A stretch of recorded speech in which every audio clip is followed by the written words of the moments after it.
মৰমৰ ছাত্ৰ ছাত্ৰীসকল, তোমালোকৰ আগন্তুক যি গণিত আৰু মৌখিকৰ 6 মাহিলী পৰীক্ষা হ'বলৈ গৈ আছে, তাৰ আগতে আমি 6 মাহিলী পৰীক্ষাৰ 2022ৰ যিখন পেপাৰ আমি অকণ চাওঁ আহাচোন।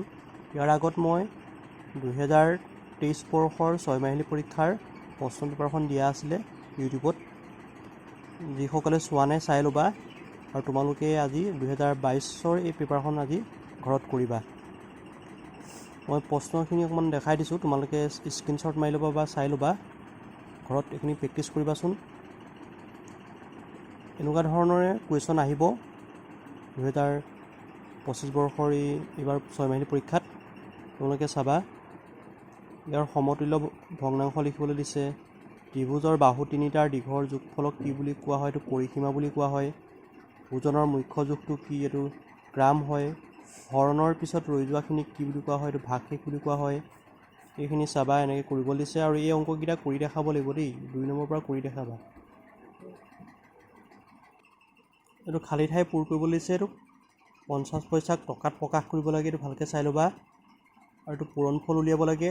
এই দুটা পূৰণ কৰি দিলে নহ'ব, ইয়াৰ নিয়ম মতে কৰিব লাগিব। এইটো চুটি নিয়মত কৰিব দিছে, এইটো চাই ল'বা। আৰু 60 ডিগ্ৰী এটা কোণ আঁকিবলৈ দিছে, কোণটো আঁকিব লাগিব। কম্পাছ কোণমান যন্ত্ৰ ব্যৱহাৰ কৰি এইটো ভাজক নিৰ্ণয় কৰিব দিছে। এইটো প্ৰতিজনৰ খৰচ উলিয়াবলৈ কৈছে, এইটো হৰণ কৰিব লাগিব।